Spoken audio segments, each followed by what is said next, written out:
Hello dear students, my self Dhirendra Pandey. और आज के क्लास में हम लोग डिस्कस करेंगे SN1 रिएक्शन के बेसिस पे कुछ प्रॉब्लम्स, है ना। सीट सोल्यूशन का दूसरा वीडियो।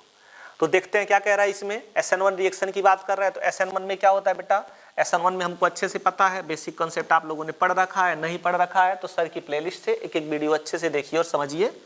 क्विक रिवीजन के तौर पे अपने पास RX है, कोई पोलर प्रोटिक सॉल्वेंट है। तो सबसे पहला स्टेप क्या होता है, यहाँ पे इसका बॉन्ड ब्रेक होगा, R+ और X- इसका सॉल्वोलाइसिस होगा, यानी कि पोलर प्रोटिक सॉल्वेंट इस बॉन्ड को ब्रेक करने में क्या करता है, हेल्प करता है। ठीक, मतलब R+ को वो स्टेबलाइज करेगा X- को। जैसे अपने पास H2O है तो H2O में जो O वाला एंड है वो किसको स्टेबलाइज करेगा, R+ को, और जो H वाला एंड है वो किसको स्टेबलाइज करेगा, X- को। तो ये पोलर प्रोटिक सॉल्वेंट का रोल होता है। अब एक बार R+ अगर अपने पास बन गया, कोई न्यूक्लियोफाइल है तो ठीक, अदरवाइज जो सॉल्वेंट है वही उसके ऊपर अटैक करेगा तो क्या बन जाएगा, यहाँ से ROH बन जाएगा, जो भी बनना है। तो ये क्विक रिवीजन था, मतलब 2 स्टेप का रिएक्शन हो गया। SN1 मॉलिक्यूलरिटी कितनी होगी, ये पहला स्टेप हम लोगों का क्या होता है, पहला स्टेप RDS होता है। और अगर क्योंकि बॉन्ड का ब्रेकिंग हो रहा है यहाँ पे तो बॉन्ड का फॉर्मेशन हो रहा है तो बहुत तेजी से होगा, तो ये RDS होगा। कितना मॉलिक्यूल इन्वॉल्व हुआ है, ये तो एक्सेस में है ना, सिर्फ एक मॉलिक्यूल इन्वॉल्व हुआ है। एक मॉलिक्यूल इन्वॉल्व हुआ तो मॉलिक्यूलरिटी 1 हो गई, और ऑर्डर भी कितना हो जाएगा, ऑर्डर भी हम लोगों का 1 हो जाएगा। ठीक, और रिएक्शन इंटरमीडिएट क्या है, रिएक्शन इंटरमीडिएट कार्बोकटायन है। ये कार्बोकटायन हम लोगों का जितना ज्यादा स्टेबल होगा उस रिएक्शन का रेट क्या होगा, उतना ही ज्यादा होगा। तो बाकी अगर कोई काइरल सेंटर क्रिएट होता है तो वहां पे रेसिमाइजेशन के चांसेस होंगे। जितना स्टेबल कार्बोकटायन होगा उतना अच्छा रेसिमाइजेशन होगा। आपको बहुत डिटेल में इन सारी चीजों को पढ़ना है तो सर के लेक्चर्स में आप देख सकते हैं। बाकी अगर आप पढ़े हुए हैं तो क्विक रिवीजन करके हम क्वेश्चन सॉल्व करना शुरू कर देंगे। समझ में आ गया यहाँ तक, अच्छी बात। तो अब आ जाते हैं अपने ओरिजिनल क्वेश्चन पे। ये तो बेसिक रिवीजन रहा। ओरिजिनल क्वेश्चन की बात करेंगे तो ये अपने पास सॉल्वोलाइसिस की बात कर रहा है, मेजर प्रोडक्ट पूछ रहा है। तो सबसे पहले अपने पास PH CH CH3 और यहाँ पे C और ये CH3 हो गया, Br है अपने पास और ये CH3। तो अगर SN1 मैकेनिज्म के थ्रू जाएंगे तो सबसे पहले क्या होगा, सबसे पहले कार्बोकटायन का फॉर्मेशन होगा। तो ये PH CH CH3 C CH3 और ये CH3 और यहाँ पे क्या बन गया, कार्बोकटायन। ये 3 डिग्री कार्बोकटायन है। लेकिन अगर हम लोग देखें ध्यान से तो ध्यान से देखने पे पता चलेगा कि यहाँ पे जो है हाइड्रोजन है। अगर इस हाइड्रोजन का हम लोग शिफ्ट करा दें, हाइड्राइड शिफ्ट करा दें, तो जो कार्बोकटायन बनेगा वो अभी भी 3 डिग्री होगा, लेकिन साथ में क्या होगा, रेजोनेंस स्टेबलाइज। तो SN1 में जो कार्बोकटायन बनता है वो क्या कर सकता है, रीअरेंजमेंट कर सकता है। तो यहाँ पे 1,2 हाइड्राइड शिफ्ट होगा और 1,2 हाइड्राइड शिफ्ट की वजह से ये हाइड्रोजन इधर गया तो PH C CH3 C, यहाँ पे CH3 और ये पॉजिटिव चार्ज यहाँ आ जाएगा। ठीक, अब अपने पास एक बहुत शानदार स्टेबल कार्बोकटायन बन गया। और अगर ये स्टेबल कार्बोकटायन बना, ये स्टेबल कार्बोकटायन बना तो दूसरे नंबर पे हमारे पास सॉल्वेंट है, कौन, इथेनॉल। तो ये इथेनॉल सॉल्वेंट इसके ऊपर अटैक करेगा तो यहाँ से बन जाएगा PH C CH3 OET और ये C, इस तरह से प्रोडक्ट हम लोगों का बन गया। ठीक, तो कौन सा वाला आंसर आ रहा है, PH C CH3 option number B. मतलब ये वाला बनाना चाहो तो ये माइनर प्रोडक्ट बनेगा। और उसने पूछा क्या है, उसने मेजर प्रोडक्ट पूछेगा। जितना ज्यादा स्टेबल कार्बोकटायन होगा उसका प्रोडक्ट उतना ही ज्यादा होगा। ठीक, तो अब फिर से वही बात, अगर SN1 का प्रॉब्लम सॉल्व करना है तो स्टेबिलिटी ऑफ कार्बोकटायन आपको अच्छे से समझ में आना चाहिए, आपको रीअरेंजमेंट अच्छे से समझ में आनी चाहिए। ये सारी बातें हम लोग कहाँ पढ़ते हैं, GOC के अंदर पढ़ते हैं, तो स्ट्रांग होना चाहिए वो। नेक्स्ट, SOCl2 के साथ रिएक्शन करा रहे हैं। अगर SOCl2 के साथ रिएक्शन करा रहे हैं, कुछ नहीं दिया हुआ है, तो वहां पे हम लोग क्या मान लेते हैं, ईथर। और ये किस मैकेनिज्म से रिएक्शन होता है, SNI। तो इंटरनल सब्स्टिट्यूशन न्यूक्लियोफिलिक होता है मतलब, और यहाँ पे क्या होता है, रिटेंशन होता है। मतलब OH जहां से निकलेगा Cl वहीं पे आ जाएगा, तो CH3ETHCl, ये हम लोग का आंसर हो जाएगा। तो ये तो बेसिक इंफॉर्मेशन से हम लोगों ने समझ लिया। लेकिन अगर हम लोग बात करें मैकेनिज्म की, ये अपने पास ROH है, ये अपने पास SOCl2 है। तो इन दोनों को अगर आप ध्यान से देखेंगे, ये इसको देखेगा, ये इसको देखेगा, दोनों पूछेंगे हम लोगों में कुछ रिलेशन बन सकता है, ये कहेगा एकदम बन सकता है, ये वाला बॉन्ड ब्रेक होगा, ये इलेक्ट्रोफाइल का काम करेगा और ये वाला पार्ट न्यूक्लियोफाइल का काम करेगा। तो ये इसके अंदर जाके क्या होगा, ऐड होगा तो यहाँ से ROH प्लस बनेगा। आपको करना है ना, करेंगे तब सारी बातें आपके समझ में आएंगी, सारी चीजें अच्छे से कर पाएंगे आप लोग। अब अगर ऐसा होगा तो यहाँ से क्या होगा, ये ऑक्सीजन कहेगा यार हम अपना डबल बॉन्ड तो कुर्बान नहीं करेंगे, और डबल बॉन्ड नहीं कुर्बान करेंगे तो किसी Cl को जाना पड़ेगा। कोई Cl जाएगा तो ये कहेगा हम अकेले तो नहीं जाएंगे, तो कहेगा ठीक है हाइड्रोजन भी लेके जाओ तुम। तो ये सारा प्रोसेस होगा एक साथ ROSOCl, ये फिर से बन गया। अब यहाँ पे क्या है, यहाँ पे ये है कि अपने पास ये ऑक्सीजन है, ये ऑक्सीजन इसको लोन पेयर देगा, सल्फर के पास d ऑर्बिटल है। अब अगर ऐसा होगा तो क्या होगा, ऐसा होने पे यहाँ पे बन जाएगा कौन सा बॉन्ड, डबल बॉन्ड, और यहाँ पे डबल बॉन्ड बनेगा तो सल्फर फिर से अपना बॉन्ड क्या करेगा, ब्रेक करेगा। तो यहाँ से एक बॉन्ड ब्रेक करेगा तो ये किसके ऊपर आएगा, R के ऊपर आएगा। ठीक, मतलब कितने सेंटर इन्वॉल्व हो जा रहे हैं यहाँ पे, 1 2 3 4, तो यहाँ पे 4 मेंबर साइक्लिक ट्रांजिशन स्टेट बन जाएगा। मतलब कुछ इस तरह से, जैसे ये O है, ये S है, ये O है, ये Cl है, और यहाँ पे क्या है, R है। तो यहाँ पे डबल बॉन्ड का फॉर्मेशन हो रहा है, ये वाला बॉन्ड ब्रेक हो रहा है, ये वाला बॉन्ड क्या हो रहा है, फॉर्म हो रहा है, और ये वाला बॉन्ड ब्रेक हो रहा है। तो कितने मेंबर रिंग बनी, 4 मेंबर की रिंग बनी। अब ये चला जाएगा R के पास और इसी के साथ जा रहा है, कहीं बैक साइड से अटैक नहीं हो रहा है, उसी के मॉलिक्यूल के अंदर इंटरनली अटैक कर रहा है। तो कोई वहां पे इन्वर्जन नहीं होता है। मतलब यहाँ पे अगर अपने पास कुछ इस तरह का कॉन्फ़िगरेशन है तो ये इसी के जगह पे जस्ट चला जा रहा है जहां पे वो पहले था। तो यहाँ पे क्या होगा, फिर रिटेंशन हो जाता है, इन्वर्जन नहीं होता है। ठीक, एक साथ हो रहे हैं, ये उसी के डायरेक्शन में जा रहा है। तो यहाँ से क्या बन जाएगा, RCl बन जाएगा प्लस, ये वाला बॉन्ड टूटेगा तो एक बहुत अच्छा लिविंग ग्रुप निकलेगा, कौन, SO2 सल्फर डाइऑक्साइड। ठीक, तो फाइनली हमारे पास क्या हो गया, हमारे पास ROH था, SOCl2 के साथ रिएक्शन हुआ, RCl बन गया, SO2 बन गया, HCl बन गया। और आपको ये मैकेनिज्म हमारी तरह ही लिखना अपनी सीट में, खुद से लिखना है। जब भी क्वेश्चंस प्रैक्टिस करो एक्सरसाइज 1 लेवल पे तो सारे रिएक्शंस का मैकेनिज्म ढंग से लिखो। अच्छा, इसी रिएक्शन में क्या होता है, अगर आपके पास कोई बेस इन्वॉल्व हो गया, जैसे यहाँ पे अगर कोई बेस इन्वॉल्व हो गया पिरिडीन, तो बेस को पहला अधिकार है H+ लेने का, तो अब ये Cl तो वैसे ही निकल जाएगा और बेस कौन क्या ले लेगा, H+ ले लेगा। तो ये बन जाएगा ROSO, ये इस तरह से, और ये Cl प्लस साथ में पाइरिडिनियम क्लोराइड मतलब NH+, ये अपने पास NH+ और Cl- यहीं पड़ा रह जाएगा। ठीक, तो इसका कंसंट्रेशन अधिक होगा और साथ में Cl- एक अच्छा न्यूक्लियोफाइल भी है। अब ये वाला Cl- जब तक धीरे धीरे बॉन्ड को तोड़ेगा और R के साथ आएगा, तब तक ये वाला जो Cl- पूरा फ्री फॉर्म में पड़ा हुआ है, ये इसके पास क्या करेगा, बैक साइड से अटैक कर देगा। और जैसे बैक साइड से अटैक करेगा, ये वाला बॉन्ड ब्रेक होगा, ये वाला बॉन्ड ब्रेक होगा, तो एक और बॉन्ड ब्रेक होगा। तो फाइनली क्या बन जाएगा, RCl बन जाएगा प्लस SO2 बन जाएगा प्लस HCl बन जाएगा। लेकिन इसमें एक अलग चीज आया कि इस बार ये वाला Cl इसके ऊपर अटैक नहीं कर रहा है, इस बार पिरिडीन के साथ जो साल्ट में Cl- था उसने अटैक किया, यानी कि पूरा SN2 की तरफ फॉलो हो रहा है। तो SN2 हो गया और साथ में यहाँ पे प्रोडक्ट क्या मिलेगा, इन्वर्जन प्रोडक्ट। तो अगर इस रिएक्शन में ईथर लिखा हुआ है तो रिटेंशन प्रोडक्ट मिलेगा, और अगर बेस लिखा हुआ है तो क्या होगा, इन्वर्जन प्रोडक्ट मिलेगा, है ना। तो ये आप लोग ध्यान रखेंगे। फिलहाल ये क्वेश्चन सॉल्व हो गया और इस क्वेश्चन के साथ ये पूरी थ्योरी अच्छे से आपको रिवाइज करनी है, तब तो प्रैक्टिस करने का फायदा मिलेगा।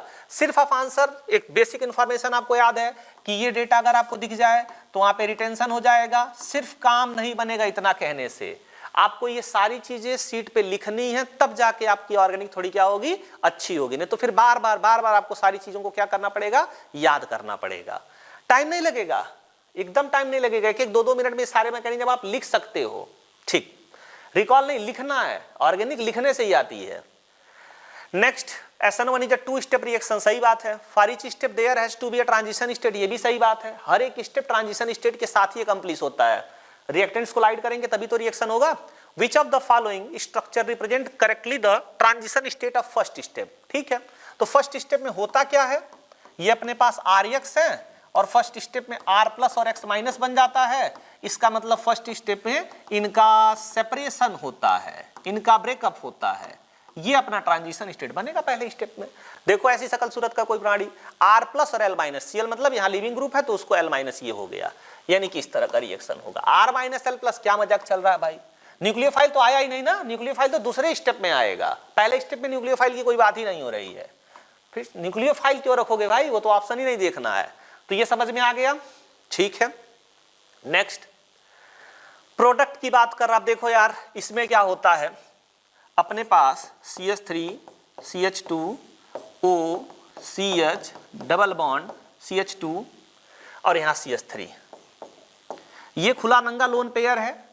हमको अच्छे से पता है कि इसका डोनेशन अच्छा होता है यूजुअली, लेकिन यहाँ अगर आप ध्यान से देखोगे और ध्यान से देखना पड़ेगा भी, तो क्या होगा, ये लोन पेयर जो है इसके साथ रेजोनेंस में इन्वॉल्व है, यानी कि ये लोन पेयर फ्री नहीं है डोनेट करने के लिए। तो इस बार ईथर का लोन पेयर ऑक्सीजन वाला डोनेट नहीं करेगा, यहाँ पे ये जो पाई इलेक्ट्रॉन डेंसिटी है ये इसके ऊपर डोनेशन करेगी। ठीक, आप देख ही रहे हो रेजोनेंस जब हो रहा है तो यहाँ पे डबल बॉन्ड बनेगा, CH2 पे माइनस आएगा तो नेगेटिव चार्ज की स्टेबिलिटी और ज्यादा होगी। ऑक्सीजन के ऊपर तो प्लस चार्ज आ गया, मतलब यहाँ नेगेटिव ज्यादा अराइज हो रहा है, यानी कि इसकी न्यूक्लियोफिलिक टेंडेंसी क्या होगी, ज्यादा होगी। तो गलती से भी ईथर के पास मत चले जाइएगा। CH3 CH2O CH CH3 और यहाँ पे CH3 बन जाएगा, मतलब यहाँ पे माइनस आया था वो प्लस को पकड़ लेगा, तो ये CH प्लस बन गया। अब अपने पास वाटर है तो ये अटैक करेगा, इसकी स्टेबिलिटी क्यों ज्यादा है, इसके पास BB है। ये क्यों बना कार्बोकैटायन, इसलिए बना क्योंकि इसके पास BB है, बैक बॉन्डिंग होगी तो इसकी स्टेबिलिटी बढ़ेगी उससे। अब ये इसके ऊपर अटैक करेगा तो CH3 CH2O CH CH3 CH3 और यहाँ पे OH प्लस। अब ऑक्सीजन के ऊपर प्लस बहुत अच्छा तो माना नहीं जाएगा, ये लोन पेयर यहाँ से कहेगा अब लाओ तुम हमारे पास, ये वाला बॉन्ड ब्रेक हो जाएगा, CH3 CH2O H प्लस और यहाँ से CH CH3 CH3 और यहाँ पे क्या आ जाएगा OH। अब ऑक्सीजन पे पॉजिटिव चार्ज, वो हैरान परेशान, अब बॉन्ड को ब्रेक करेगा, बॉन्ड इधर की तरफ ब्रेक होगा तो यहाँ से बन जाएगा CH3 CH2OH प्लस, दूसरे वाले पे क्या हो जाएगा CH3 CH CH3 और यहाँ पे क्या हो जाएगा OH और इसके ऊपर कौन सा चार्ज, पॉजिटिव चार्ज।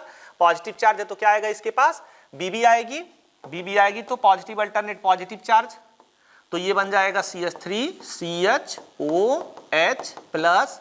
फिर से कह रहे हैं बेटा, इसीलिए कह रहे हैं कुछ भी आपको आंसर टिक बस नहीं करना है, हर एक मैकेनिज्म लिखना। अगर नहीं लिखोगे तो ये सारी चीजें आप लोगों के लिए बहुत टफ हो जाएंगी, और हर एक मैकेनिज्म लिख लिख के प्रैक्टिस करोगे तो ये सारी चीजें आपके लिए क्या होंगी, आसान होंगी। समझ में आया, ठीक है। तो यहां से क्या होगा, यहां से ये वाला निकलेगा, बॉन्ड ब्रेक होगा, ये वाला बॉन्ड इसके ऊपर ब्रेक होगा, ऑक्सीजन तो क्या बन जाएगा CH3 CO CH3 और एसिड कैटालाइज्ड रिएक्शन था तो H प्लस फाइनली निकल गया। तो क्या मिला आपको, CH3 CO CH3 plus CH3 CH2OH। एक प्रोडक्ट ये बन गया आपका, एक प्रोडक्ट ये बन गया, तो देख लो भैया ये हो गया। अब ये सारी चीजें मैथमेटिक्स की तरह आपको सॉल्व करनी पड़ेंगी, ऐसे आप दूर से देखोगे तो काम बनने वाला नहीं है, हर एक स्टेप को खूब अच्छे से लिख के सॉल्व करना है।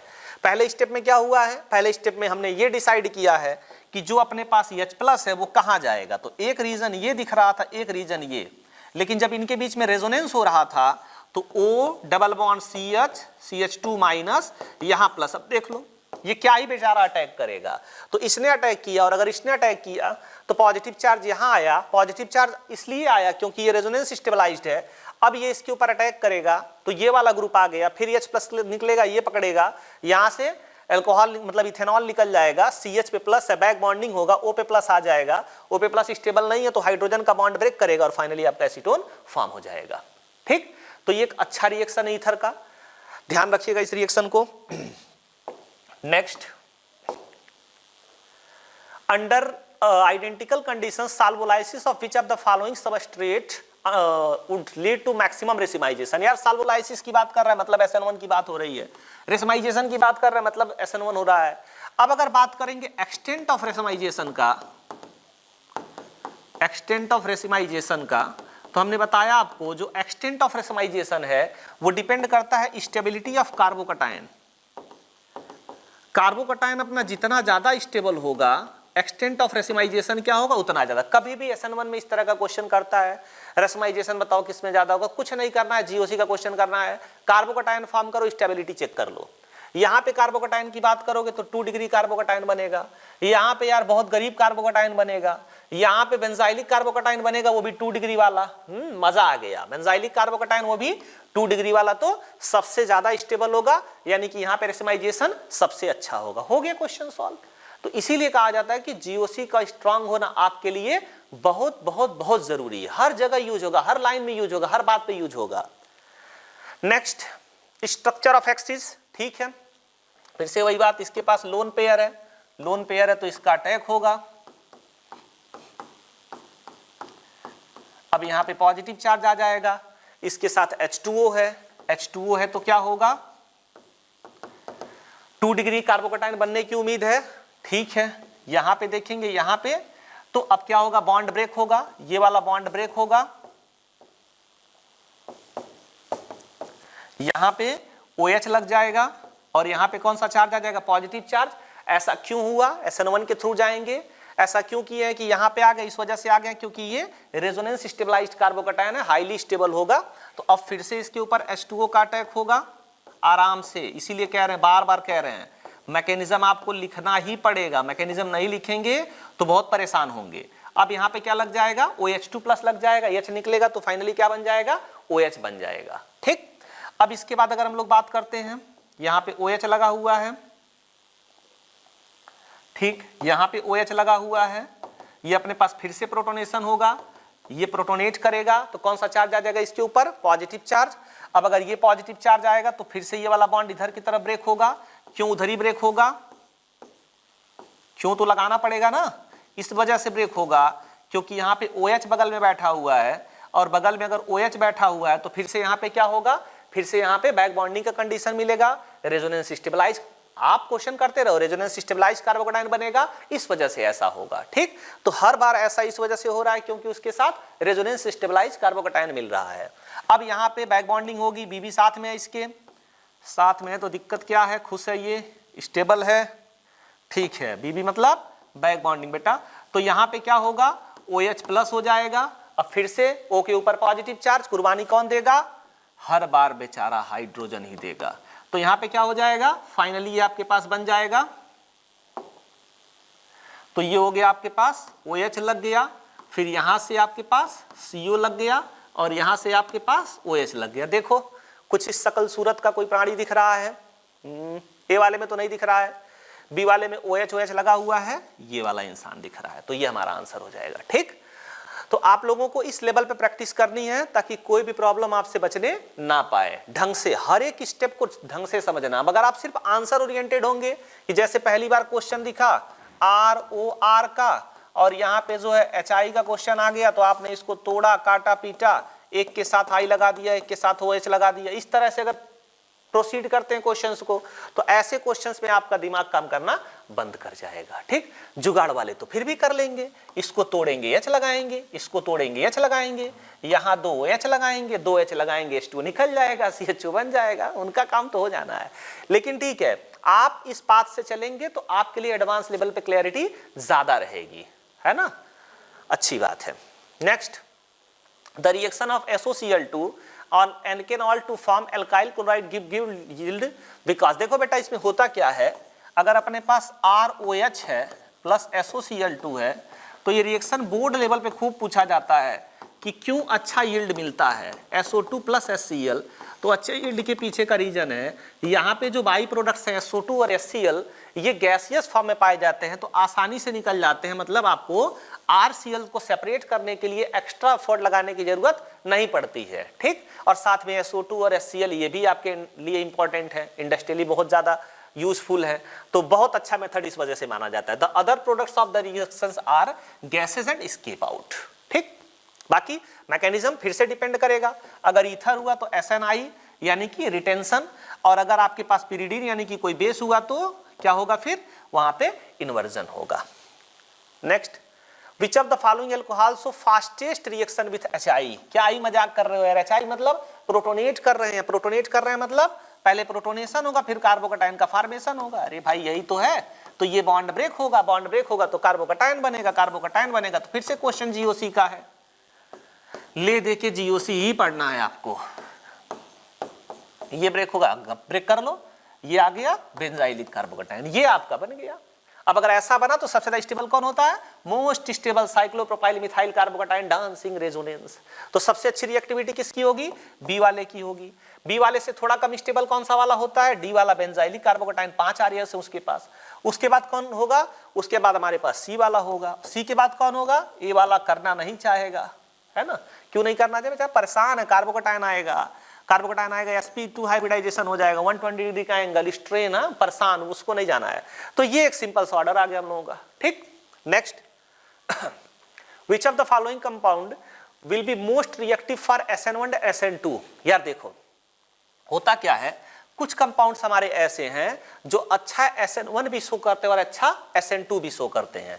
पहली बात तो ये देखो, RI की बात करें, RBr की बात करें, RCl की बात करें और RF की बात करें। सबसे पहला क्वेश्चन, SN1 में भी ये वाला बॉन्ड ब्रेक होता है और SN2 में भी ये बॉन्ड ब्रेक होता है, यानी कि जो लीविंग ग्रुप एबिलिटी है, SN1 भी इसके डायरेक्टली प्रोपोर्शनल होता है और SN2 भी इसके डायरेक्टली प्रोपोर्शनल होता है। लीविंग ग्रुप एबिलिटी जितनी अच्छी होगी, SN1 SN2 दोनों अच्छा होगा। तो इस वजह से ये जो है SN1 SN2 दोनों के लिए ऑर्डर होता है। ठीक, तो अब यहां देख लो यार, पूरा शकल सूरत एक जैसा है लगभग। इसकी बात करें, इसकी बात करें, इसकी बात करें, इसकी शकल सूरत थोड़ी बिगड़ गई है, लेकिन कोई दिक्कत नहीं है। तो एक बार आई है, एक बार Cl है, एक बार Br है, एक बार फिर Cl है। तो सबसे अच्छी रिएक्टिविटी किसकी होगी? मोस्ट रिएक्टिव होगा आई वाला। अब अगर बात करोगे SN2 के मुकाबले, तो O वाला जो है SN2 में इलेक्ट्रॉन डिफिशियंसी बढ़ाएगा तो अटैक आसानी से होगा, और SN1 में बात करोगे तो कार्बोकैटायन बनेगा, कार्बोकैटायन बनेगा तो बैक बॉन्डिंग से इसको स्टेबलाइज करेगा। तो ये वाला दोनों के लिए फैक्ट, भाई आपने पढ़ा था ना, अल्फा हेलो ईथर और अल्फा हेलो कीटोन, ये कितने ज्यादा रिएक्टिव होते हैं? ये लगभग 920 और ये लगभग 1 लाख, इतना ज्यादा इनका रिएक्टिविटी होता है SN2 के लिए। क्यों होता है? क्योंकि -I, स्ट्रॉन्ग -I की वजह से इलेक्ट्रॉन डेंसिटी खींचते हैं, उसके ऊपर पॉजिटिव चार्ज आता है, इस वजह से आसानी से अटैक होता है। बाकी रेजोनेंस स्टेबलाइजेशन उसके प्योर p ऑर्बिटल वाले का। बहरहाल SN1 SN2 आसानी से किससे सॉल्व हो गया? I वाले के साथ। SN2 के लिए फेवर कर रहा है इलेक्ट्रॉन डेंसिटी कम करके, और SN1 के लिए फेवर कर रहा है कार्बोकैटायन को स्टेबलाइज करके। ठीक, Which one of the following compound will give enantiomeric pair on treatment with HOH? enantiomeric pair का मतलब है, जैसे मान लो अगर अपने पास ये कोई लिविंग ग्रुप है और यहाँ पे 3 अलग अलग स्पीसीज लगे हुए हैं। ठीक, तो अब जब कार्बोकैटायन बनेगा हम लोगों का ये, और उसके पास कोई न्यूक्लियोफाइल अटैक करेगा, तो वहां से क्या क्रिएट होगा? कायरल सेंटर था, भी कायरल सेंटर क्रिएट हो रहा है। तो अब ये अटैक प्लेन के ऊपर से भी हो सकता है और प्लेन के नीचे से भी हो सकता है ना? तो प्लेन के ऊपर से अटैक होगा तो एक अलग फॉर्म मिलेगा, प्लेन के नीचे से अटैक होगा तो एक अलग फॉर्म मिलेगा। मतलब एक न्यूक्लियोफाइल यहाँ आ गया और एक ही कायरल सेंटर है तो एक न्यूक्लियोफाइल यहाँ आ गया, और दोनों एक दूसरे के क्या है? Non super imposable mirror image. और अगर ऐसा है तो किसका फॉर्मेशन करेंगे? एनांसियोमर्स का। 2 कायरल सेंटर होंगे तो मुसीबत हो सकती है कि एक कायरल सेंटर का कॉन्फ़िगरेशन चेंज ना हो, दूसरे का चेंज हो जाए, तो किसका फॉर्मेशन करेंगे? डाइस्टीरियोमर्स का। बहरहाल क्वेश्चन में अपने एक कायरल सेंटर की बात हो रही है। देखो यहाँ पे C6H5 है, यहाँ C2H5 है, यहाँ C2H5 है, कायरल सेंटर क्रिएट ही नहीं होगा, बात ही नहीं होगी एनांसियोमेरिक पेयर की। C2H5 CH3 CH3, फिर से कायरल सेंटर क्रिएट नहीं होगा, फिर से बात नहीं होगी उसकी। स्टीरियोकेमिस्ट्री के लिए कायरल सेंटर चाहिए भी तो, हाँ ये देखो यहाँ पे आपको कायरल सेंटर मिलेगा, यहाँ पे कायरल सेंटर मिलेगा तो एनांसियोमेरिक पेयर्स बनेंगे। यहाँ पे फिर से कायरल सेंटर नहीं मिलेगा तो एनांसियोमेरिक पेयर की बात नहीं होगी। ठीक, तो स्टीरियोकेमिस्ट्री पढ़ने के लिए उसके पास क्या होना चाहिए? कायरल सेंटर होना चाहिए। Next, arrange the following compound in order of decreasing rate of hydrolysis for SN1। फिर से वही बात हो गई, रेट ऑफ हाइड्रोलिसिस की बात कर रहा है, मतलब SN1 मतलब कार्बोकैटायन, कार्बोकैटायन मतलब खुद देख लो यार, इसके ऊपर पॉजिटिव चार्ज लगा लो, इसके ऊपर पॉजिटिव चार्ज लगा लो, इसके ऊपर पॉजिटिव चार्ज लगा लो, इसके ऊपर पॉजिटिव चार्ज लगा लो। अब आपको पता है यहाँ पे तो कुछ नहीं मिल रहा है, ये घूमते घामते यहाँ आएगा और यहाँ आएगा तो कितने अल्फा हाइड्रोजन है? 2 अल्फा हाइड्रोजन, 2 अल्फा हाइड्रोजन, तो हाइपर कंजुगेशन थोड़ा होगा। यहाँ घूमते घामते आएगा तो कितने alpha hydrogen? 3 alpha hydrogen, 3 alpha hydrogen, तो हाइपर कंजुगेशन अच्छा होगा। यहाँ घूमते घामते आएगा तो कितने अल्फा हाइड्रोजन होंगे? 1 अल्फा हाइड्रोजन, तो इसकी रिएक्टिविटी क्या होगी? थोड़ी कम। तो सबसे ज्यादा अल्फा हाइड्रोजन किसके पास है? दूसरे के पास, दूसरे से कम तीसरे के पास, तीसरे से कम चौथे के पास, और पहले वाले के पास कोई अल्फा हाइड्रोजन नहीं, तो किसकी रिएक्टिविटी ज्यादा होगी? 2 3 4 1। ठीक है, GOC से ही मोटिवेटेड है, जीओसी से कुछ अलग नहीं है। Next, for the given reaction HOH which substance will give maximum racemisation. फिर वही बात यार, मैक्सिमम रेसिमाइजेशन की बात कर रहा है, तो मैक्सिमम रेसिमाइजेशन मतलब स्टेबल कार्बोकैटायन। तो स्टेबल कार्बोकैटायन में ये बेंजाइलिक 3 डिग्री कार्बोकैटायन है, ये एलाइलिक 3 डिग्री कार्बोकैटायन है, और ये वाला CH3O CH3। हाय रे दैया, ये क्या करेगा, जब यहाँ पॉजिटिव चार्ज घूमते घूमते आएगा तो बैक बॉन्डिंग का केस होगा। यहाँ पे देखो जब पॉजिटिव चार्ज आएगा तो -M ग्रुप लगे हुए हैं, ये स्ट्रॉन्ग -I ग्रुप लगा हुआ है, मतलब ये रिएक्टिविटी को घटा देंगे। तो सबसे शानदार स्टेबिलिटी किस में मिल रही है, इस वाले में मिल रही है। ये +M लगा रहे हैं, ये +H लगा रहे हैं। यहाँ पे तो ठीक है, सिर्फ रेजोनेंस होगा, हाइपर कंजुगेशन। यहाँ पे क्या होगा, यहाँ पे छोटा रेजोनेंस होगा, हाइपर कंजुगेशन छोटा वाला वो इफेक्ट ही छोटा होता है। यहाँ पे तो रेजोनेंस हो ही रहा है, यहाँ पे तो रेजोनेंस हो ही रहा है, यहाँ पे तो रेजोनेंस हो ही रहा है, साथ पे यहाँ पे एक एक्स्ट्रा BB मिलेगी, और यहाँ पे हाइपर कंजुगेशन का इफेक्ट। मतलब सबसे ज्यादा स्टेबिलिटी इस वाले कार्बोकैटायन की, यानी कि रेसिमाइजेशन सबसे ज्यादा यहाँ पे होगा। फिर से क्वेश्चन किसका आ गया, कार्बोकैटायन की स्टेबिलिटी का, मतलब जीओसी स्ट्रांग होना चाहिए। नेक्स्ट,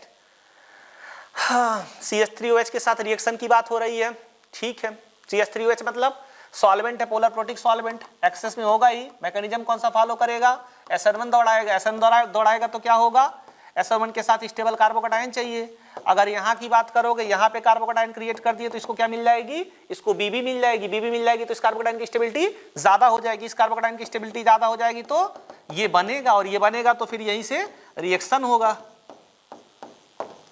तो ये अपने पास OCH3+ बन जाएगा। ये तो जाना ही जाना था, तो यहां से Cl और यहां से OCH3 लग जाएगा। ठीक, फिर से क्वेश्चन किसका आ गया, स्टेबिलिटी ऑफ कार्बोकैटायन आपको समझ में आनी चाहिए। अटैक वहां पे होगा जहां पे स्टेबल कार्बोकैटायन बनेगा। ठीक, next, among the bromides first to third given below the order of reactive. फिर से यार स्टेबिलिटी मतलब SN1 की बात हो रही है, SN मतलब कार्बोकैटायन की स्टेबिलिटी चेक करो। यहाँ पे कौन सा कार्बोकैटायन, एलाइलिक कार्बोकैटायन। यहाँ पे बहुत मारेगा, एंटी एरोमेटिक, भावनाओं में नहीं बह जाना है। दो रेजोनेंस हो रहा है, दो रेजोनेंस नहीं हो रहा है, जो कार्बोकैटायन बन रहा है वो एंटी एरोमेटिक बन रहा है। एंटी एरोमेटिक कार्बोकैटायन बात ही मत करो, उसके साथ स्टेबल वर्ड यूज करना पाप है। यहाँ पे लोन पेयर अल्टरनेट, पाई अल्टरनेट, पॉजिटिव चार्ज अल्टरनेट, पाई अल्टरनेट, लोन पेयर, कितने पाई इलेक्ट्रॉन, 6 पाई इलेक्ट्रॉन, सारा एरोमेटिसिटी का कंडीशन फॉलो कर रहा है। तो मतलब ये कार्बोकैटायन कैसा बन रहा है, एरोमेटिक। तो सबसे ज्यादा स्टेबल कार्बोकैटायन किसका है, तीसरे वाले का, तीसरे वाले से कम पहले वाले का, पहले वाले से कम दूसरे वाले का। तो रिएक्टिविटी का ऑर्डर क्या होगा, जितना ज्यादा स्टेबल कार्बोकैटायन उतनी ज्यादा रिएक्टिविटी होगी। समझ में आ रहा है, कुछ भी नया नहीं है, सब पढ़ा एग्जाम्पल है। इससे पहले हम लोग ये पढ़ते थे कि बताओ इसमें से कौन सा कार्बोकैटायन ज्यादा स्टेबल है। ठीक है, पहले ये पढ़ा करते थे बस, और कोई डिफरेंस नहीं है। ये क्वेश्चन होता था, आज उसी को थोड़ा सा रिएक्शन का नाम लेके टिल्ट कर दिया गया है ना। इसीलिए कहा जाता है आपके फंडामेंटल्स स्ट्रांग होने चाहिए। और अभी भी अगर किसी ने जीओसी नहीं पढ़ रखा है तो या तो सर के लेक्चर से पढ़ लीजिए या तो हमारे वन शॉट से पढ़ लीजिए, है ना, आपके लिए बहुत अच्छा रहेगा। Next, Which of the following compounds is most rapidly hydrolyzed by SN1 mechanism। मतलब पीछे पड़ा हुआ है यार। फिर से क्या कह रहा है, फिर से कह रहा है कि स्टेबिलिटी ऑफ कार्बोकैटायन की बात कर रहा है।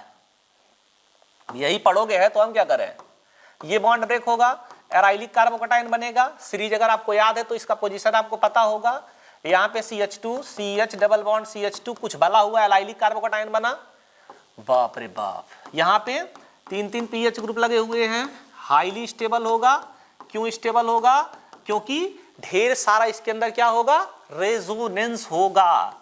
यहाँ पे तो एक नॉर्मल बेंजाइलिक कार्बोकैटायन है, तो सबसे ज्यादा स्टेबिलिटी किसकी हो जाएगी, तीसरे वाले की। यानी कि रेट ऑफ रिएक्शन सर तक किसका होगा, तीसरे वाले का, फिर किसका, चौथे वाले का, फिर किसका, दूसरे वाले का, सबसे लास्ट में पहले वाले का। इवन पहला वाला ना तो SN1 शो करता है ना तो SN2 शो करता है। तो इस क्वेश्चन को एक स्टेप आगे बढ़ के इस तरह से भी पूछा जा सकता था। ठीक, नेक्स्ट,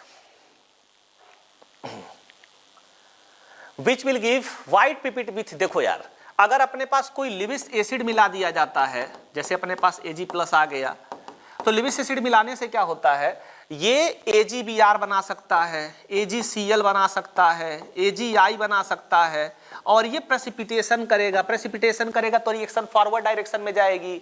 मतलब अगर हमको कभी भी SN1 का रेट बहुत फास्ट करना है तो हम लोग क्या करते हैं, उसको कैटलाइज कर सकते हैं लुईस एसिड के थ्रू, Ag+ के थ्रू, तो रिएक्शन की स्पीड बहुत ज्यादा बढ़ जाती है। जैसे ये AgCl बना लेगा, कार्बोकैटायन फटाक से बनेगा, कार्बोकैटायन फटाक से बनेगा तो रिएक्टिविटी बढ़ जाएगी। ये देखो ये एराइलिक कार्बोकैटायन, अब कंपेयर करना तो बना लेते हैं ना, हालांकि ये फिजिबल नहीं होता है, सोच भी नहीं सकते इसके बारे में। हमने लेक्चर के शुरुआत में पहले लेक्चर में ही समझा दिया था, ये बॉन्ड ब्रेक होने वाला नहीं है, होगा लेकिन आगे पढ़ेंगे कैसे होगा। ये CH2+ बन जाएगा। तो यहां पे तो बॉन्ड का ब्रेकिंग फिजिबल नहीं है। अब जब बॉन्ड का ब्रेकिंग फिजिबल नहीं है तो AgCl का प्रेसिपिटेट बनना भी फिजिबल नहीं है। इस बॉन्ड की ब्रेकिंग फिजिबल है तो AgCl का प्रेसिपिटेट फिजिबल होगा, इस बॉन्ड की ब्रेकिंग फिजिबल है तो ये भी प्रेसिपिटेट होगा। तो पूछा जाता है कि बताओ कहां प्रेसिपिटेट बनेगा, तो इस वाले में प्रेसिपिटेट बनेगा और इस वाले में प्रेसिपिटेट बनेगा। समझ में आया? कोई दिक्कत वाली बात नहीं कहेंगे अब, ठीक है, क्लियर हो सब लोग? तो कार्बोकैटायन की स्टेबिलिटी का ही question. Next, When ethyl bromide is treated with moist Ag2O, देखो बेटा moist Ag2O का मतलब Ag+ OH- लेके चलेंगे आप, मतलब अब Ag+ आ गया आपके पास, Ag+ आ गया तो थोड़ा सा प्रेसिपिटेशन आसान कर देगा। Ethyl bromide is treated with moist Ag2O, main product is, अब ये इथाइल ब्रोमाइड हो गया, CH3CH2Br। हमने क्या कहा, Ag+ के आने से प्रेसिपिटेशन अच्छा होगा, प्रेसिपिटेशन अच्छा होगा तो कार्बोकैटायन के बनने का चांस अच्छा होगा, कार्बोकैटायन के बनने का चांस अच्छा होगा तो CH3CH2OH का मतलब OH का अटैक हो जाए तो क्या बन जाएगा, इथेनॉल बन जाएगा, CH3CH2OH। समझ में आया? अगर इसी में हम लोग ड्राई Ag2O दिए होते तो ड्राई Ag2O का मतलब है O पे 2-, O पे 2- मतलब ये इसके ऊपर अटैक करेगा तो CH3CH2O- एक ही तो चार्ज डिसअपीयर होगा, अभी भी CH3CH2Br अपने रिएक्शन में होगा तो ये इसके ऊपर अटैक करेगा, ये वाला बॉन्ड टूटेगा तो CH3CH2O CH2CH3 किसका फॉर्मेशन हो जाएगा, ईथर। तो depending on the reaction condition कि आप Ag2O मॉइस्ट ले रहे हो या Ag2O ड्राई ले रहे हो, अगर ड्राई लेते हो तो आंसर क्या आएगा, अगर Ag2O ड्राई लेते हो तो आंसर क्या आएगा, ईथर, और Ag2O मॉइस्ट लेते हो तो आंसर क्या आएगा, इथेनॉल आएगा। तो जब आप मैकेनिज्म को खूब अच्छे से ध्यान से एक एक करके पढ़ोगे तो आपको टेंशन नहीं होगी, और मैकेनिज्म नई ढंग से पढ़ोगे, रिएजेंट्स को नहीं पहचानोगे, फिर बुरा फंसोगे, फिर ड्राई और मॉइस्ट तुमको सब बराबर लगेगा। ठीक, तो ये भी क्वेश्चन अच्छा है दोनों का कंपैरिजन करने के लिए। NaOH एक्सेस की बात कर, अब यहां कहां घुसे पड़े जाओगे भाई, ये क्या कहता है, ये कहता है कि हमारे पास डबल बॉन्ड कैरेक्टर है, डबल बॉन्ड कैरेक्टर है तो हम आसानी से ब्रेक होने वाले नहीं है, तो जो कुछ भी करना है इसी के साथ करो, Na+OH-। स्ट्रॉन्ग न्यूक्लियोफाइल कौन सा कंडीशन है, SN2 का, SN2 का कंडीशन है तो आओ भैया अटैक करो, होता भी अच्छा है एलाइलिक की वजह से, जो उसका प्योर p ऑर्बिटल होता है ट्रांजिशन स्टेट में SN2 में वो स्टेबलाइज होता है, जिस वजह से रिएक्टिविटी ठीक ठाक हो जाती है, 7-280 के लगभग होती है।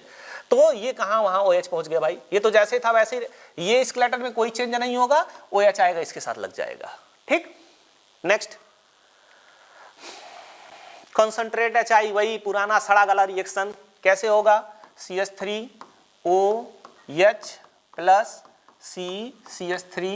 CH3 हमने क्या कहा था, 3 डिग्री या रेजोनेंस स्टेबलाइज होगा तो क्या बनेगा, हाँ SN1 फॉलो करेगा, अगर 1 डिग्री हुआ तो ऑलवेज SN2 फॉलो करेगा, 2 डिग्री हुआ तो डिपेंड करता है HI के साथ SN2 जाएगा, H2O के साथ SN1 जाएगा। यहां लोड लेने की कोई जरूरत नहीं है क्योंकि यहां पे 3 डिग्री कार्बोकैटायन बनने की उम्मीद है तो ये बॉन्ड ब्रेक हो जाएगा, पाथ फॉलो होगा SN1 का, ये 3 डिग्री का कार्बोकैटायन। अब साथ में देख लो है क्या, HI है तो यहां पे हो जाएगा CH3OH और यहां पे बन जाएगा आप लोगों के पास I। तो कुछ दिख रहा है, एक्सेस में है नहीं, तो एक बार वाले में CH3OH आ गया और दूसरे बार वाले में I लग गया। ये O की बात करेंगे तो ये वाला O किसके साथ गया है, अल्कोहल के साथ गया है, तो सकल सूरत में दिख रहा है।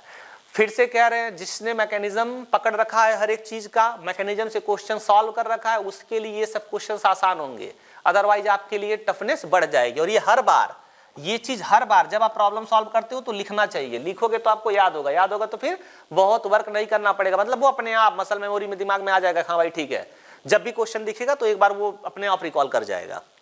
ठीक, नेक्स्ट XHBr की बात हो रही है, फिर वही क्वेश्चन, उसी टाइप का क्वेश्चन, CH2OH। यहां देखो क्या कहा गया था, ये एकदम रेजोनेंस सिस्टम, मतलब रेजोनेंस में इन्वॉल्व है इसका लोन पेयर, ये कहीं किसी के साथ कोई इंटरेक्शन अभी करने वाला नहीं है, तो किसी को भी H+ देना है तो इसको पकड़ो, CH2+ बनेगा। अब यहाँ पे क्या होगा, रेजोनेंस स्टेबलाइज्ड कार्बोकैटायन बनेगा। अब अगर Br का अटैक कराना है तो इसी के ऊपर कराओ, तो ये क्या बन जाएगा, CH2Br और प्लस OH, तो कितना मोल HBr यूज होगा? सिर्फ 1 मोल HBr यूज होगा। और कहाँ जाओगे? इसके पास थोड़ी ना जाना है, वो नहीं ब्रेक होगा। Next, best method for preparation of Williamson ether synthesis. तो विलियमसन ईथर सिंथेसिस में क्या होता है?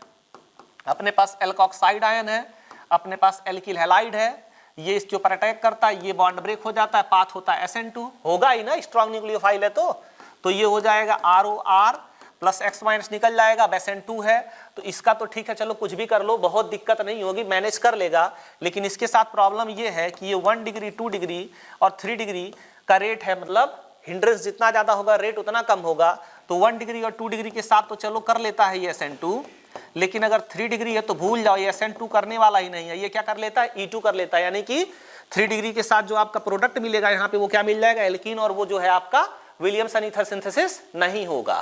ठीक, तो इसका मतलब ये होगा अगर इसको सेलेक्ट करना है तो हमारा जो एल्काइल हैलाइड है वो 1 डिग्री होना चाहिए। न्यूक्लियोफाइल को जितना बल्कि करना हो कर लो, रेट स्लो हो सकता है थोड़ा बहुत, लेकिन रिएक्शन होगी। तो यहाँ पे CH3 के साथ क्या लगा दिए? X लगा दिए, प्लस यहाँ पे क्या लगा दिए? O माइनस C, CH3 तो देख लो भैया, CH3X चाहिए और ये बड़ा वाला टर्शियरी ब्यूटाइल ऑक्साइड, ये हो गया हम लोगों के पास, एल्कोक्साइड हो गया। समझ में आया? कोई दिक्कत वाली बात? तो ये अपने पास और CH3Br लगाना था, ठीक है, Br ही लगा लो। मतलब आपको रिएक्शन सॉल्व, क्वेश्चन सॉल्व करने के लिए विलियमसन का कॉन्सेप्ट पता होना चाहिए, और अगर ये कॉन्सेप्ट पता है तो आप लोगों के लिए ये टिक करना बहुत आसान काम हो जाएगा। ठीक, अब ये वाला क्वेश्चन देखते हैं बेटा। अब इस क्वेश्चन को अगर ध्यान से देखोगे तो ये सल्फर के पास अनशेयर्ड पेयर ऑफ इलेक्ट्रॉन है, यानी कि एक ऐसा एटम जिसके पास अनशेयर्ड पेयर इलेक्ट्रॉन है, और किस पोजीशन पे है? वो बीटा पोजीशन पे है, और साथ में एक लीविंग ग्रुप है। ऐसी शकल सूरत का अगर कोई क्वेश्चन दिख जाए तो किस टॉपिक का क्वेश्चन होता है? वो NGP का क्वेश्चन होता है। ठीक, उसमें होगा क्या? ये लोन पेयर अब CH2 वाले के ऊपर अटैक करेगा और Br यहां से निकल जाएगा, तो क्या बनेगा यहाँ पे? CH2 और ये CH2, सल्फर यहां आ गया, सल्फर के साथ CH2 और CH3, सल्फर के ऊपर पॉजिटिव चार्ज और यहाँ पे एक कार्बन के ऊपर स्टार लग गया। ठीक, अब अपने पास जो बाहर वाला न्यूक्लियोफाइल है उसके अटैक करने के चांसेस होंगे, तो एक अटैक तो यहां हो सकता है और दूसरा अटैक यहां हो सकता है। सिमेट्रिकल है तो यील्ड दोनों का बराबर मिलेगा। अब अगर इस वाले पे अटैक किया तो कौन सा वाला बॉन्ड टूटेगा? इस वाले पे अटैक किया तो ये वाला बॉन्ड टूटेगा, और ये वाला बॉन्ड टूटेगा तो प्रोडक्ट क्या मिलेगा? प्रोडक्ट देख लेते हैं। ये बॉन्ड टूट चुका है तो CH2 star, CH2S, CH2, CH3 और यहां से क्या लग जाएगा? OH।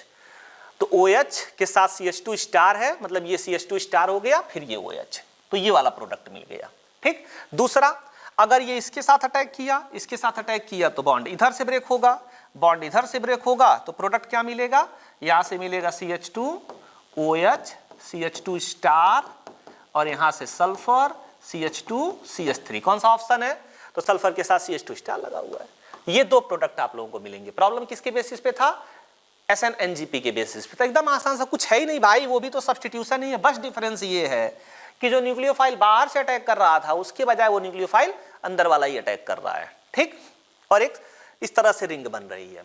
नेक्स्ट, SH-1 इक्विवेलेंट है, तो देखो बेटा OTS है टोसाइलेट आयन, शानदार लिविंग ग्रुप होता है, तो अपने पास SH- अटैक करेगा, किसी के ऊपर भी करा लो, इसके ऊपर करा लिए तो क्या हो जाएगा? CH3 CH OTS CH2 CH2 CH CH3 और यहाँ पे क्या हो जाएगा? SH। वाओ, मजा आ गया। कैसे? ये अपने पास एक गुड लिविंग ग्रुप है, अल्फा बीटा गामा डेल्टा। तो डेल्टा पोजीशन पे क्या है? डेल्टा पोजीशन पे ग्रुप लगा हुआ है जिसके पास अनशेयर्ड पेयर ऑफ इलेक्ट्रॉन है, तो कंडीशन किसका हो जाएगा? बोलो भाई, NGP। तो अब ये जो है इसके ऊपर अटैक करेगा, ये वाला ग्रुप क्या होगा? बाहर निकल जाएगा। कितने मेंबर की रिंग बनेगी? 1 2 3 4 5, 5 मेंबर की रिंग बना लो, नंबरिंग कर लो, 1 2 3 4 5। दूसरे पोजीशन पे CH3 लगा हुआ है, पांचवें पोजीशन पे CH3 लगा हुआ है, तो दूसरे और पांचवें पे क्या लगा लो? CH3 लगा लो। SS के ऊपर पॉजिटिव चार्ज है, साथ में अगले स्टेप में बेस भी दिया हुआ है, तो H निकल जाएगा। इस बार वो अटैक नहीं करेगा। क्यों नहीं अटैक करेगा? क्योंकि 5 मेंबर की रिंग ठीक ठाक स्टेबल है, तो पहले जैसा अटैक नहीं होगा। एसिड बेस रिएक्शन हो जाएगा KOH के साथ। कुछ दिख रहा है इस शकल सूरत का? ये देखो प्यारा सा मुस्कुरा रहा है। आपको मैकेनिज्म आना चाहिए। अगर आप सिर्फ रिएक्शंस को देख के आंसर टिक करने का कोशिश करते हो तो इस तरह के क्वेश्चंस आपसे नहीं बनेंगे। इसलिए फर्स्ट रिएक्शन से आपको हर क्वेश्चन मैकेनिज्म के थ्रू सॉल्व करना है, डायरेक्टली क्वेश्चन को सॉल्व नहीं करना है, तभी ये सब क्वेश्चंस बन पाएंगे और हर कंसेप्ट अच्छे से क्लियर भी होना चाहिए। आगे कंसंट्रेटेड एचआई, वाओ पुराना वाला क्वेश्चन, इसको तो यार कितना बार हम लोग सॉल्व कर चुके। OH पे प्लस आ जाएगा, OH पे प्लस आ जाएगा, साथ में इसके साथ I माइनस है, I माइनस से पूछोगे यहाँ जाएगा, बेंजीन इसको बहुत पीटेगा तो मजबूरी है इसके पास यहाँ जाएगा तो कौन सा पाथ फॉलो करेगा, SN2 पाथ फॉलो करेगा और जैसे ये इसके ऊपर जाएगा ये वाला बॉन्ड ब्रेक हो जाएगा, फिनॉल का फॉर्मेशन हो जाएगा, CH3I बन जाएगा, कोई दिक्कत वाली बात नहीं है। ठीक, तो ऑक्सीजन के ये जो 18 वाला ऑक्सीजन था वो किसके साथ गया, फिनॉल के साथ चला गया। ठीक, एक्सेस में रहता तब भी कुछ फर्क नहीं पड़ेगा। Next, which of the following carbocation is most stable, low positive alternate positive यहाँ आएगा, पॉजिटिव के साथ बीबी, जब बीबी मिलेगी तो स्टेबिलिटी क्या होगी, सबको पता है यार, स्टेबिलिटी बढ़ जाएगी। यहाँ बीबी पास में है लेकिन ये घूमना फिरना नहीं हो रहा है, बीबी था, बीबी के साथ प्लस एडिशनल रेजोनेंस भी मिल रहा था। यहाँ देखो बेटा सिर्फ रेजोनेंस मिल रहा है, बीबी का कुछ अता पता नहीं है तो स्टेबिलिटी होगी लेकिन उतनी ज्यादा नहीं होगी। यहाँ देखो बीबी दिख रही है लेकिन बहुत दूर, बीबी बनने की कोई चांसेस नहीं है तो स्टेबिलिटी इसकी क्या होगी, कम होगी। तो सबसे ज्यादा स्टेबलाइज कौन है, ए वाला, ए वाले से कम कौन होगा, सी वाला, सी वाले से कम कौन होगा, बी वाला, बी वाले से कम कौन होगा, डी वाला। ठीक है, तो ऐसे भी क्वेश्चंस आ सकते थे, आ भी सकते थे भाई। आपको जो है ये कोई PYQs नहीं है कि पुराने क्वेश्चंस है, ये सब फ्रेश क्वेश्चंस है, नए क्वेश्चंस, ये आते हैं आने वाले सालों में, ये क्वेश्चंस रिपीट होते हैं। Next, which of the following carbocation will undergo rearrangement, अरे भैया रीअरेंजमेंट का मतलब होता है स्टेबिलिटी, रीअरेंज होने से अगर स्टेबल हो रहे हैं तभी तो रीअरेंजमेंट करेंगे। अब यहाँ आ जाओ, पॉजिटिव 2 डिग्री है, अगर ये रीअरेंजमेंट किया भी तो कहाँ गया 2 डिग्री, और रीअरेंजमेंट होने के लिए हर स्टेप पे स्टेबिलिटी बढ़नी चाहिए। ऐसे नहीं कि यार तुम हमको यहाँ पहुंचाओ, यहाँ से जब यहाँ जाएंगे तो स्टेबल होंगे तो रीअरेंजमेंट हमको कर लेने दो क्योंकि ये स्टेबिलिटी मिलने वाली नहीं, नहीं एकदम नहीं चलेगा। हर एक स्टेप पे स्टेबिलिटी क्या होनी चाहिए, बढ़नी चाहिए। भूल जाओ, यहाँ आ जाओ, पॉजिटिव चार्ज कितने अल्फा हाइड्रोजन, 2 2 4 अल्फा हाइड्रोजन, इससे बोला अगर रीअरेंजमेंट हो जाए, हाइड्राइड शिफ्ट हो जाए तो यहाँ आ जाएंगे 3 3 6 1 7 अल्फा हाइड्रोजन। ठीक है, आजा कहेगा आजा रीअरेंजमेंट कर लेते हैं। इसके पास आ जाओ, घंटा आएगा, क्यों नहीं आएगा, बीबी है इसके पास, बीबी है तो फिर बीबी के साथ रहेगा तो CH C ट्रिपल बॉन्ड और यहाँ पे कौन सा चार्ज, पॉजिटिव चार्ज, और ये CH3 क्यों जाएगा भाई, उसके पास बीबी है तो। यहाँ देखो इसके पास भी बीबी है, lone pair alternate positive charge, तो बीबी वाले तो छोड़ के नहीं जाएंगे, तो कौन ज्यादा स्टेबल होगा, बी वाला स्टेबल होगा। ठीक, next, a less stable carbonium ion rearranges to a more stable carbonium ion. During this rearrangement, the migrating atom or group leaves as a negative charge. देखो यार, अभी हमने क्वेश्चन देखा ना, जैसे लिखा हुआ है CH3, CH, CH2+। अब यहाँ पे अगर अपने पास ये हाइड्रोजन जा रहा है तो अपना इलेक्ट्रॉन तो लेके जा ही रहा है, कार्बन वाले का भी इलेक्ट्रॉन लेके जा रहा है, तो निगेटिवली चार्ज आयन के फॉर्म में हो जाता है। ठीक, रीअरेंजमेंट में। नेक्स्ट, H+ के साथ रिएक्शन हो रहा है बेटा, देखो क्या होगा, एक ही चीज दिख रहा है यहाँ पे, ये वाला ग्रुप इसको प्रोटोनेट करेगा, प्रोटोनेट करेगा तो क्या होगा, OH पे प्लस होगा।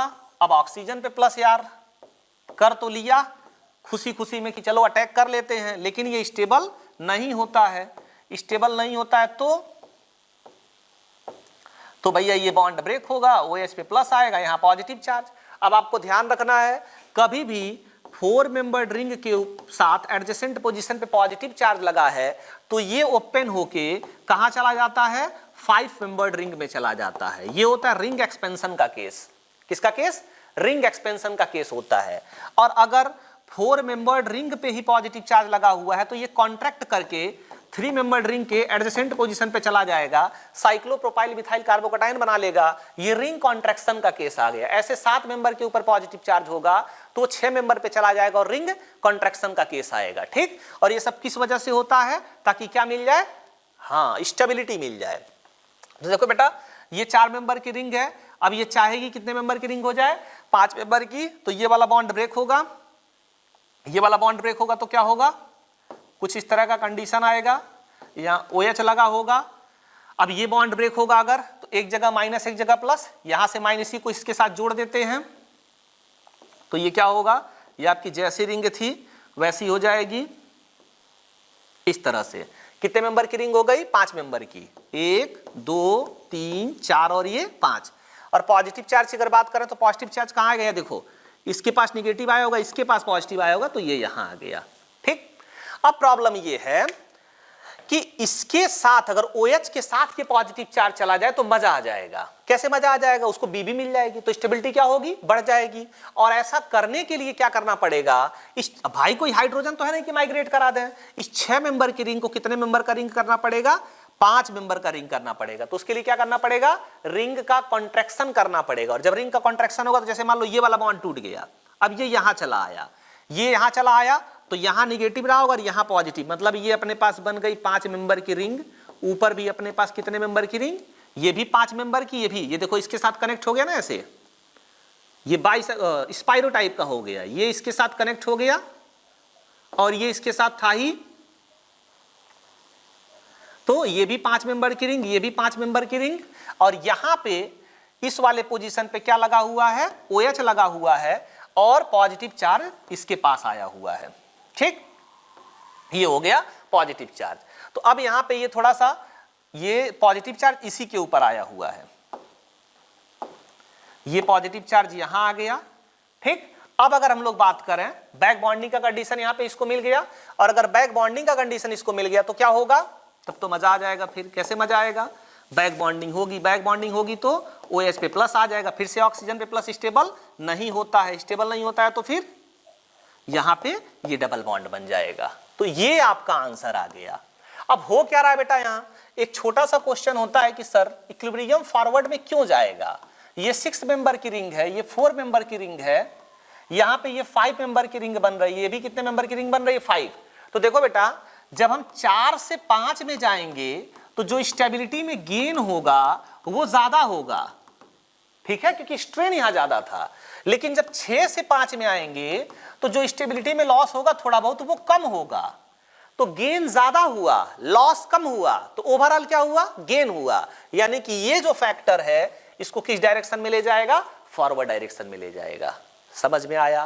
क्योंकि यहां आके डाउट होता है कि 6 से 5 पे क्यों आएगा, तो आपको यहां डायरेक्ट आंसर नहीं मिलेगा। जब पूरे रिएक्शंस के बारे में पढ़ेंगे, पूरा स्टेप पढ़ेंगे अच्छे से, फिर कंपेयर करेंगे, तब जाके आपको इसका आंसर मिलेगा। तो यहां डरने की जरूरत नहीं है। ठीक है, next, arrange the following compounds in the increasing order of their densities. Density मतलब इलेक्ट्रॉन डेंसिटी नहीं, नॉर्मल डेंसिटी, डेंसिटी जो मास बाय वॉल्यूम। तो यहां देखो Br आ रहा है, Cl आ रहा है, इसका मास ज्यादा होगा तो डेंसिटी भी क्या हो जाएगी? ज्यादा हो जाएगी। अरे सॉरी यार, देखो पूरा लिखना था, मैक्सिमम नहीं बताना था। तो यहां पे देखो सिंपल बेंजीन है, एक क्लोरीन लगा, मास बढ़ा, डेंसिटी बढ़ी, 2 क्लोरीन लगा, मास बढ़ा, डेंसिटी बढ़ी, क्लोरीन की जगह Br लगा और ज्यादा डेंसिटी बढ़ी, तो सिंपल ऑर्डर ABCD।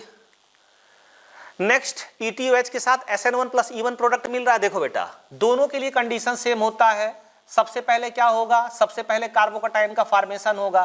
अब कार्बोकटायन का फॉर्मेशन होगा तो उसके साथ क्या होगा? उसके साथ रीअरेंजमेंट होगा, तो ये 1 to मिथाइल शिफ्ट होगा, 1 to मिथाइल शिफ्ट होगा तो यहाँ पे खूबसूरत सा कार्बोकटायन बनेगा।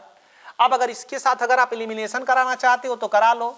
इधर तो कोई हाइड्रोजन है नहीं, इधर हाइड्रोजन है, तो एक प्रोडक्ट मिलने की पॉसिबिलिटी है। बाकी दूसरा, आप डायरेक्ट यहाँ पे ETOH का अटैक कराना चाहते हो तो वो भी करा लो, तो यहाँ पे OET लग जाएगा आपके पास। ठीक, कोई बात नहीं है। तो यहाँ पे OET लग गया, साथ में क्या होगा? काइरल सेंटर भी होगा। तो काउंट करना होगा तो कितना काउंट कर सकते हो? 2 काउंट कर सकते हो। अब यहां देखोगे, अगर E1 की बात करोगे तो यार एक तो यहां से हाइड्रोजन निकाल के एलिमिनेशन करा सकते हो, प्लस एक यहां से हाइड्रोजन निकाल के एलिमिनेशन करा सकते हो। कोई ज्योमेट्रिकल आइसोमेरिज्म यहां मिलेगा नहीं। बाकी अगर OET लगाना चाहते हो तो यहां भी लगा लो, ठीक है। इथॉक्साइड आयन यहां पे भी आके लग गया, ज्यादा मेजर होगा। तो एक प्रोडक्ट तो ये मिला, 2 प्रोडक्ट ये मिला, 3, 2 प्रोडक्ट यहां से मिला, 5, और एक प्रोडक्ट ये मिला, 6। तो कितने प्रोडक्ट मिल जाएंगे टोटल? 6 प्रोडक्ट। मेजर माइनर नहीं देखना है, जितना बन रहा है सब बना दो। तो ये किसका प्रोडक्ट था? ये प्रोडक्ट था E1 का, ये SN1 का, ये E1 का, ये भी E1 का, और ये किसका था? SN1 का। ये प्रोडक्ट्स मेजर होते हैं, इस पे भी ये वाला ज्यादा मेजर होगा, मोर substituted alkene is more stable, और ये वाला प्रोडक्ट मेजर होगा क्योंकि स्टेबिलिटी, सॉरी, प्रोडक्ट की स्टेबिलिटी किससे डिसाइड होगी? कार्बोकटायन की स्टेबिलिटी से। नेक्स्ट, सोडियम के साथ, ठीक है, डाइथाइल ईथर लिखा हुआ है, तो सिंपल सी बात है, मैकेनिज्म कौन सा होता है इसका मैकेनिज्म होता है रेडिकल। देखो अगर अपने पास RX है, साथ में सोडियम प्रेजेंट है, तो सोडियम एक इलेक्ट्रॉन लूज करेगा, आयनाइजेशन एनर्जी देंगे इसको। तो अब ये एक electron single electron transfer mechanism, set mechanism, ये इसके ऊपर अटैक करेगा, तो ये वाला बॉन्ड टूटेगा, X के ऊपर माइनस आएगा, R के ऊपर प्लस। अब R को एक इलेक्ट्रॉन मिलेगा तो रेडिकल का फॉर्मेशन कर लेगा 7 इलेक्ट्रॉन, X पे माइनस मिल जाएगा। एक रेडिकल तो बनेगा नहीं, बहुत सारे रेडिकल बनेंगे, कार्बन कार्बन कपलिंग होगी और RR प्रोडक्ट बन जाएगा। ठीक, तो कहने का मतलब है रेडिकल तो बना ना, यहां पे भी रेडिकल बना, यहां पे भी रेडिकल। अब दिख रहा है कि रेडिकल रेजोनेंस स्टेबलाइज हो सकता है, ये इस तरह से अपने पास आ जाएंगे। तो यहां से क्या होगा, यहां से तो खूबसूरत सा बेंजीन रिंग का फॉर्मेशन हो जाएगा, हाईली स्टेबल कंपाउंड बन जाएंगे। तो ये अपने पास शानदार सा स्टेबल कंपाउंड बन गया। ठीक, फिर से कह रहे हैं बेटा इसका भी मैकेनिज्म आपको आना चाहिए, बेसिक नॉलेज होना चाहिए, अदरवाइज आप ट्रिक के भरोसे सिर्फ चलते हैं कि RX + 2Na + XR, और अपने को क्या, अपने को तो बस ये निकाल देना है, तो आप पेपर में ये निकाल देंगे और ये प्रोडक्ट बना देंगे, और आपको अच्छे से पता है ये हाईली अनस्टेबल स्ट्रक्चर होता है इसका, और ओजोनोलाइसिस करने पे ये मिलता भी नहीं है। ठीक, तो ध्यान रखने वाली बात क्या है, ध्यान रखने वाली बात यह है कि आपको मैकेनिज्म पता होना चाहिए, नहीं तो आप प्रॉपर आंसर की तरफ नहीं जा पाएंगे। ठीक है, अब देखो बेटा जो इंटरमॉलिक्यूलर प्रोडक्ट होता है उसके मुकाबले इंट्रामॉलिक्यूलर प्रोडक्ट ज्यादा फेवर्ड होता है ना। तो ये क्या है, अगर हमारे पास Br और Cl एक ही साथ मिल जा रहे हैं तो इसी को निकाल देंगे, है ना, और प्रोडक्ट हमारा ये बन जाएगा। तो inter product is more dominate, sorry intra product is more dominating over inter product. तो ये इंट्रामॉलिक्यूलर रिएक्शन हो गया, यहीं से निकल गया। भाई रेडिकल ही तो बनाना है, एक रेडिकल यहां पे बनेगा, एक रेडिकल यहां पे बनेगा, डबल बॉन्ड का फॉर्मेशन कर लेंगे। नेक्स्ट, ठीक है, अब यहां देखो फिर से वही बात, एक रेडिकल यहां बनेगा, एक रेडिकल यहां बनेगा, तो हम लोग कंजुगेटेड डबल बॉन्ड बना लेंगे। और सिलेनियम और हीट का काम क्या होता है, ये एरोमेटाइजेशन करता है, यानी कि अनसैचुरेटेड रिंग है तो उसको एरोमेटाइज कर देगी। तो ये जो बचा कुचा था डिहाइड्रोजिनेशन हो जाएगा, H2 ऐसे ही बन जाएगा यहां से, और ये डबल बॉन्ड का फॉर्मेशन हो जाएगा। ठीक, नेक्स्ट एन पेंटेन का क्लोरीनेशन कराया जा रहा है, ये रहा अपने पास एन पेंटेन, इसका क्लोरीनेशन करा रहे हैं। स्टीरियो आइसोमर्स इंक्लूड करके आंसर बताना है। तो एक Cl अपने पास यहां लगेगा, ठीक, दूसरा Cl यहां लगेगा। जब दूसरा Cl यहां लगेगा तो ये कौन सा सेंटर हो जाएगा, ये काइरल सेंटर हो जाएगा। मतलब कितने प्रोडक्ट काउंट होंगे यहाँ पे, 2, स्ट्रक्चर सिमेट्रिकल है, यहां आएंगे तो सिर्फ कितना प्रोडक्ट मिलेगा, एक प्रोडक्ट मिलेगा। अब ये जो प्रोडक्ट होगा वही प्रोडक्ट ये भी होगा, ये जो प्रोडक्ट होगा वही प्रोडक्ट ये भी होगा। तो 2 यहां से, एक यहां से, एक यहां से, तो टोटल कितने हो जाएंगे, 4 प्रोडक्ट बन जाएंगे। ठीक, नेक्स्ट सोडियम ड्राई ईथर के साथ बेटा देखो एक ही मॉलिक्यूल के अंदर है, दोनों में रेडिकल बनेंगे, 1 2 3 4 5, 5 मेंबर की रिंग बन जाएगी। काउंटिंग कर लेंगे, पुराने वाले से मैच कर लेंगे, पहले वाले पे मिथाइल है, 5वें वाले पे मिथाइल है, पहले वाले पे मिथाइल और 5वें वाले पे मिथाइल, पहले पे मिथाइल और 5वें पे मिथाइल एडजेसेंट पोजीशन पे है, आंसर आ जाएगा। ठीक, कोई दिक्कत, कुछ नहीं करना है, वही पुराना कॉन्सेप्ट है, इंट्रामॉलिक्यूलर जो होगा वो इंटर पे डोमिनेटिंग होगा। नेक्स्ट वाला Br2HNU के साथ करें तो देखो बेटा Br2HNU क्या होता है, ये एलाइलिक सब्स्टिट्यूशन करता है। SFR मतलब है ना, हाइड्रोजन को हटा के क्या लग जाएगा एलाइलिक पोजीशन पे, Br लग जाएगा। तो यहां से अगर आप देखोगे तो ये एलाइलिक पोजीशन पे क्या लगा देगा, Br लगा देगा। अब सोडियम के साथ रिएक्शन करा रहे हैं तो एलाइलिक पोजीशन पे Br है तो 2 मॉलिक्यूल उठा लेते हैं, ठीक है, एक यहां पे Br लगा हुआ है और सिमिलरली एक Br अपने पास यहां से लगा लेते हैं, और ये दोनों क्या होंगे, बाहर चले जाएंगे, तो प्रोडक्ट आपका कुछ इस टाइप का बन जाएगा। ठीक, समझ में आया। अब यहां कहां चला जाएगा भाई, Br यहां तो नहीं आएगा ना इस वाले पोजीशन पे, यहां कहां से Br चला जाएगा, एलाइलिक पोजीशन नहीं है, ये वाले पोजीशंस क्या हमारे एलाइलिक पोजीशन है, तो वहां तो पॉसिबल ही नहीं है प्रोडक्ट बनना। सिमिलरली यहां देखो यहां Br पहुंचा हुआ है तो ये तो वैसे भी नहीं बनेगा, जब भी बनेगा एलाइलिक पोजीशन पे Br लग के बनेगा। ठीक, अगला सोडियम डाइथाइल ईथर, फिर से वही बात, ये अपने पास रेडिकल बनेगा और स्टार कहां लगा हुआ है, स्टार यहां पे लगा हुआ है, लेकिन आपको पता है अगर मैकेनिज्म पढ़े हो तो ये रेजोनेंस स्टेबलाइज भी हो सकता है, और रेजोनेंस स्टेबलाइज होगा तो डबल बॉन्ड यहाँ चला जाएगा, रेडिकल यहाँ आ जाएगा, स्टार यहाँ लग जाएगा। ठीक, तो फिर क्या होगा, अब ये अगर अपने आप से कपल करता है, जैसे ये अपने आप से इसी तरह से कपल करता है, एक ये बन गया और फिर से दूसरा वाला यही बन गया, तो यहाँ पे बन जाएगा, मतलब स्टार स्टार वाले एक दूसरे से कनेक्ट हो जाएंगे। तो एक प्रोडक्ट तो आपका ये बन गया। ठीक, दूसरा, अगर एक अपने पास ये स्टार वाला है और दूसरा नॉर्मल वाला आ रहा है, ये तो कपल करेंगे तो स्टार और नॉर्मल वाले बनेंगे। स्टार कहां गया, स्टार यहां चला गया डबल बॉन्ड के साथ, तो ये वाला भी बन जाएगा। दूसरा, नॉर्मल नॉर्मल वाले आ रहे हैं, मतलब यहां पे रेडिकल लगा हुआ है, स्टार यहां पहुंचा हुआ है, ये वाला है ना, और दूसरा अपने पास ये रेडिकल लगा हुआ है, स्टार यहां पहुंचा हुआ है। अब ये दोनों ऐड होंगे तो इस तरह से आ जाएगा तीनों। तो आपको फिर से कहेंगे, हीट एंड ट्रायल पे नहीं चलेंगे कि एक चीज बस सीख ली हो वुड्स रिएक्शन में, RX + 2Na + XR हो गया काम, अब पकड़ के तुम इसको इसके साथ खींच दिए, ये आंसर दे के बस पेपर में चले आए, नहीं, मैकेनिज्म पता हो रहा चाहिए, मैकेनिज्म में क्या होता है, कहीं रेजोनेंस की पॉसिबिलिटी है तो रेडिकल वहां भी जाएगा, वहां से भी प्रोडक्ट बनाएगा, वो भी आंसर आएगा।